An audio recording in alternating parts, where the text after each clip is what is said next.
Hey, how's it going everybody? I hope you guys are doing well and welcome into another React video. Today I'm going to react to what the hell is happening with Ubisoft. This is a video by gameranx, and those of you who don't know, I really enjoyed gameranx content. So I will put the link in the description below, and in advance I can tell you that you can go there, like and subscribe. I didn't know that something is going on with Ubisoft or Ubisoft?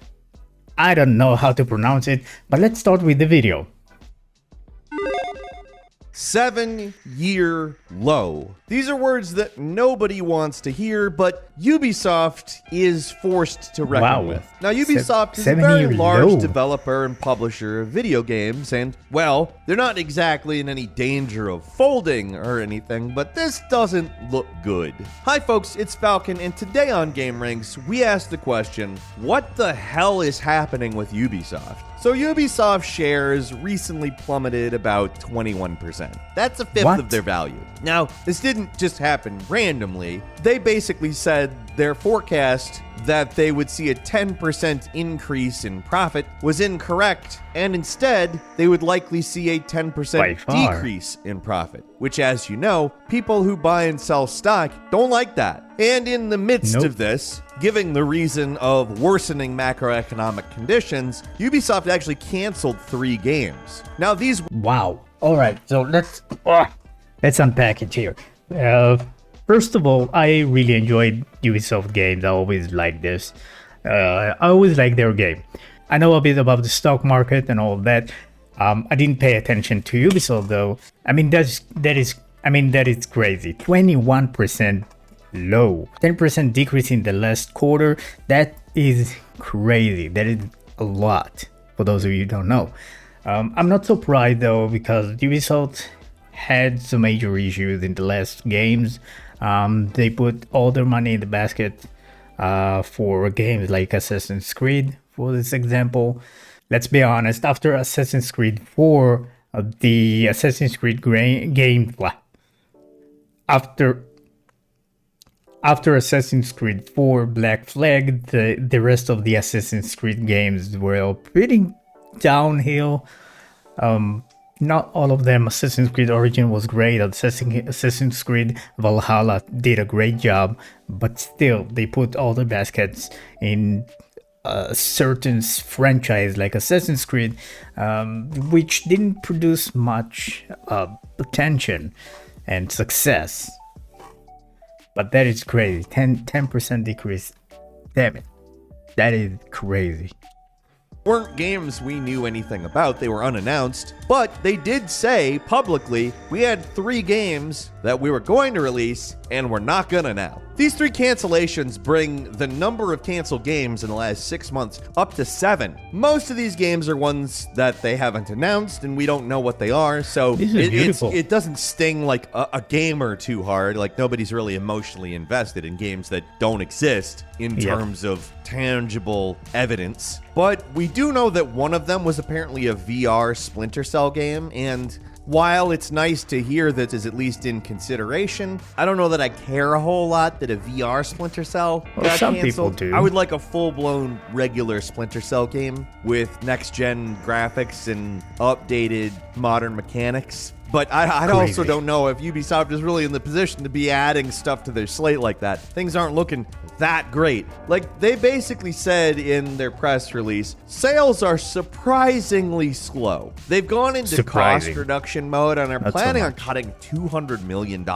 out of their budget. And, you know, this comes on top of other not good news for them. The Mario and Rabbids sequel didn't do very well. Like, the original Mario and Rabbids game was a really cool tactical game that was simple and approachable, very well done. I didn't play that. Really something I enjoyed a lot. And in truth, Sparks of Hope is actually a pretty worthy sequel. It takes the battle system from the first game and adds a few new layers in the Sparks, a type of additive mechanic that doesn't complicate the battle system but adds more to do, which I like. It is one of, you know, a million new Switch games that the reviews all mention performance as a problem. problem, but that's not exclusive to Sparks of Hope at all. It's just, I don't know, it's a worthy sequel in a series that, while people like, maybe just doesn't have the kind of hype that Ubisoft thinks it does, because the first one was kind of a surprise hit. I mean, really, the negatives for Ubisoft keep going on. So here's the thing. I never played this game. I heard a bit about it. And if you heard a bit about a game when you are in the gaming community in general, you can pretty much tell how successful this game was. And I've been hearing about a lot of Mario games and the Raving Rabbids, which I'm mad at them. I'm mad at the Raving Rabbids. But that aside, I'm surprised that they made a second game, a continuation to that game, because, well, it wasn't a huge surprise.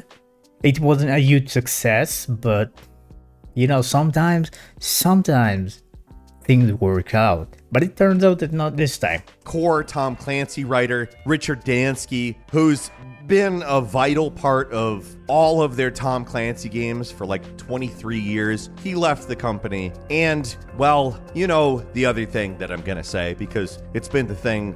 Well, that's the Punisher that we've been saying for about a decade now. Skull and Bones got delayed again. You know how many times I've said Skull and Bones got delayed again? Damn it. Skull and Bones has been in development longer than I've been at gameranx. I think it's the only high-profile game that is like that. I don't think that there's any AAA real game. I mean, let's not talk about Star Citizen. That's not Ubisoft. But Skull and Bones is a very real project that they've talked about a lot and hyped, not necessarily in a release cycle, but said, hey, we had a really good idea. We're taking the ship stuff that you really enjoyed from Assassin's Creed 4. Assassin's Creed 4. And we're going to make that into its own game. I still, in 2023, think that's a great idea. Also, considering they developed... All right, I'll stop there. I think so too. I can't wait for Skull and Bones to get out. Now, I don't mind about it being delayed, because I do believe that if it delayed, it means that they need to work more on it. I didn't say more on. Scratch that. And I'm one of those who really enjoyed Assassin's Creed Black Flag, especially because of these pirate ships. And that was magnificent, and I've been waiting for a game that revolving around these warship battles. I mean, I can't wait for this game to come out. The damn mechanics a very long time ago. It doesn't seem like it should be that difficult to make into a game, but here we are. To be fair on Skull and Bones, they at least gave an update on it to the official Twitter rather than just announcing it via press release or to stock people on a call. They're talking about incorporating feedback from tests, polishing and balancing, along with more upcoming public beta stuff. But most importantly, the day that they put out this update, January 12th, they said, hey, tomorrow we're going to put out some footage of the game. A spokesperson actually had the following to say: while Skull and Bones is now complete, we're using the remaining time until our launch to leverage feedback from our ongoing technical test and the upcoming open beta to polish and balance the experience. To me, that says the game is not complete, but the fact that they are quote-unquote assembling a strike team to make it as good as it possibly can be, I'm quite happy with. So I don't want to just say it's... Well, let me stop this right here.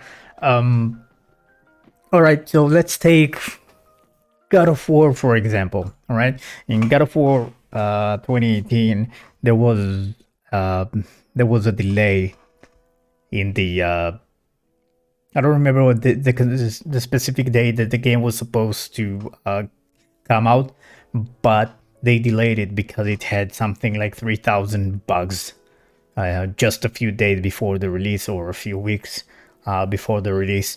And that is absolutely a reason to delay the game release. But on the other hand, there were some games that didn't have that, like Cyberpunk 2077, which was a major flop and people hate it so much. I haven't played it yet. I haven't had the time.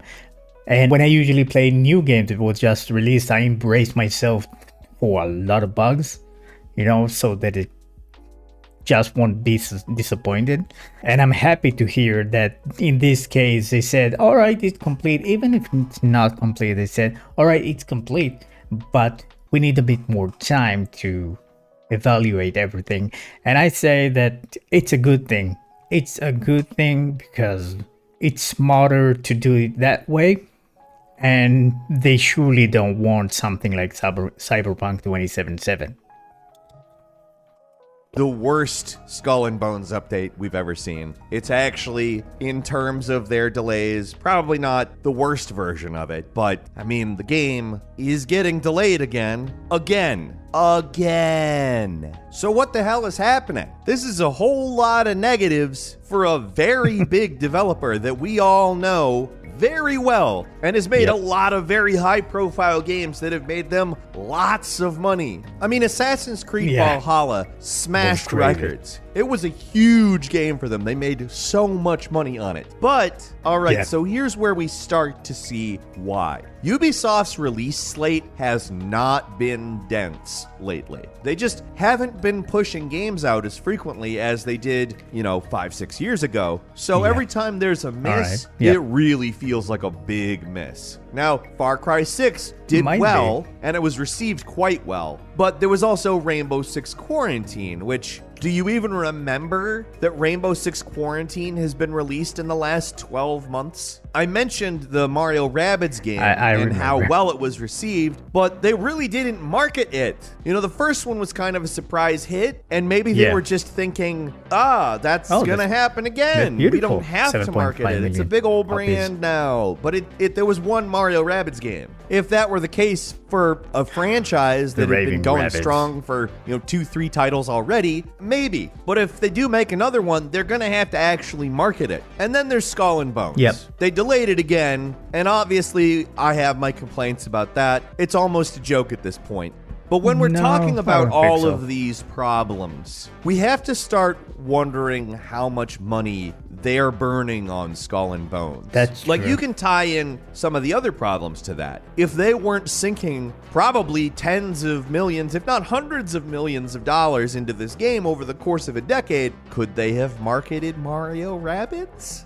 Maybe. Yeah, they could have. They're a huge company, like I said, that makes tons of money, but they don't have infinite money, especially if Skull and Bones is, a large chunk of even a large amount of money. They also obviously sunk a bunch of money in to the Battle Royale multiplayer free-to-play stuff with no viable ongoing franchise coming out of that. There was going to be a Ghost Recon spinoff. Nobody was particularly happy about that, so they just didn't bother.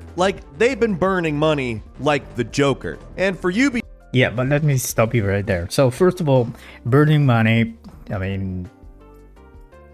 Yeah, they are, but on the other hand, if they would have spent that much money on marketing, which is quite a lot of money, it might not even be successful.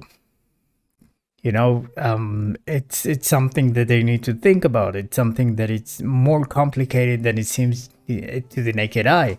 And I believe that they did quite a few mistakes in terms of marketing.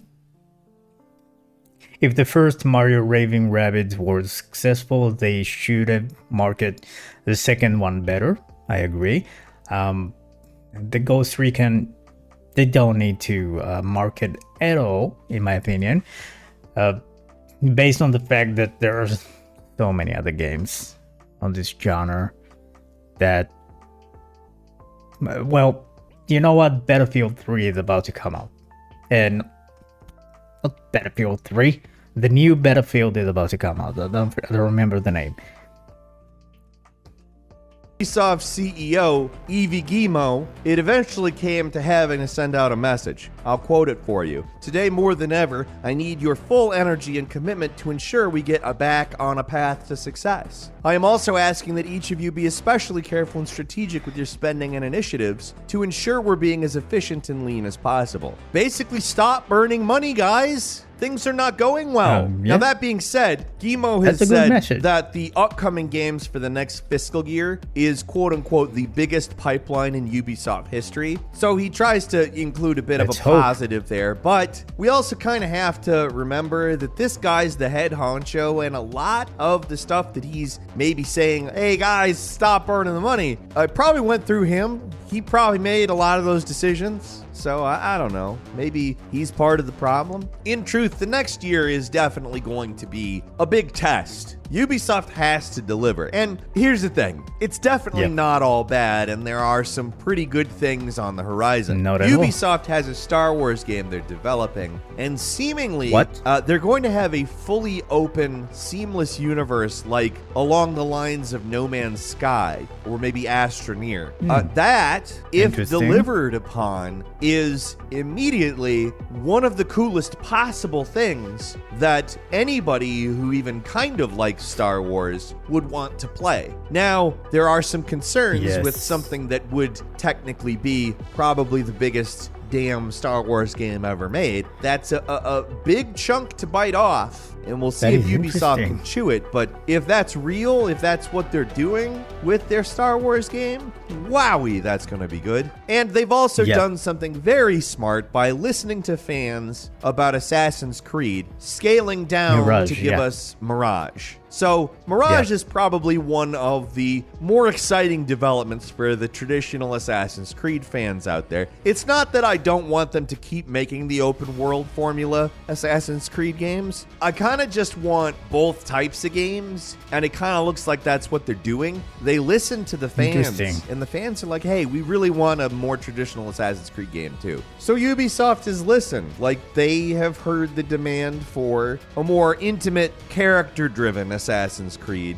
that maybe doesn't take a month to beat. And it looks like a really good game. Frankly, given that Assassin's Creed kind of grew out of Prince of Persia, seeing an Assassin's Creed set in a Middle Eastern setting, I don't know, I really like seeing it. So really what we have to look out for with Ubisoft is, do they deliver on this stuff? Is Assassin's Creed Mirage as good as it could be? Is the Star Wars game gonna be as good as it could be? Is Skull and Bones gonna come out? And also, is it gonna be as good as it could be? Because if all of these questions are answered with yes, in all seriousness, Ubisoft has nothing to worry about. Those would be three absolutely huge, big wins. So let's hope that's the case. Let's hope they stop burning the money and start releasing games that cause us to say, shut up and take my money, right? Ultimately, that's really what it's about. We would like to play good games, Ubisoft. Deliver on that, and we shall be doing just fine. And that's all for today. Leave us a comment. Let us... All right, let me stop here. Well, that's not going to be. The reason that I'm saying that it's not going to be is because, well, it's very easy to explain. No one is ever satisfied. That's how it works. That's how everything works, all right?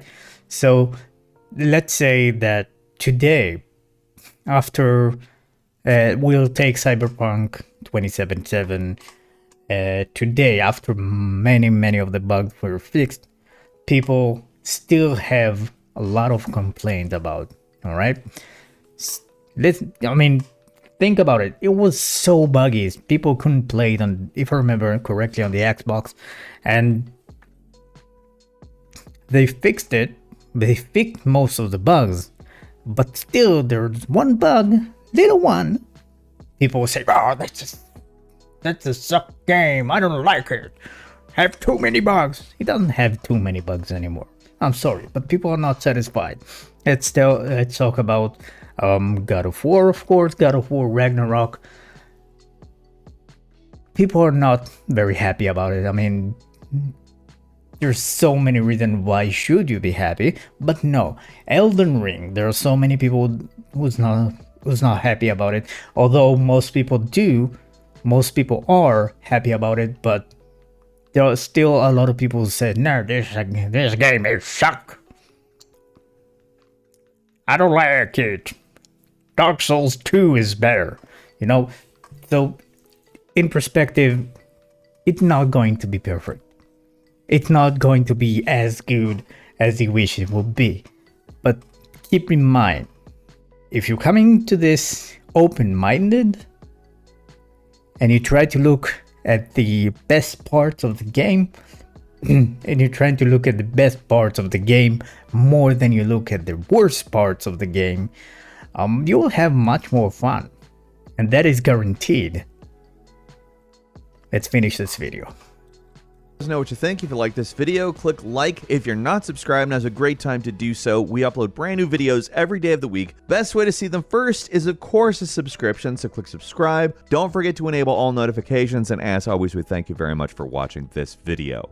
Alright, so as I said at the beginning of the video, I really like gameranx, so go there, press on the link below, leave them a like, leave them subscribe to them if you want, because this is a big channel, 7 million plus subscribers. But what I wanted to say, and this is about the raving rabbit, because as you've already seen, I don't like the raven rabbit, and the reason that I don't like the raven rabbit is pretty simple. They took away Rayman's shine.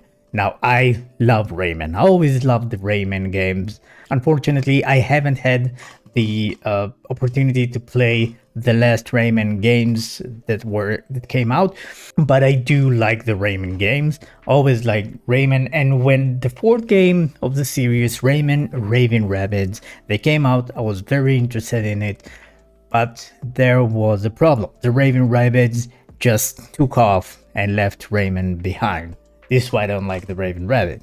They have so many things, while Rayman didn't go so far.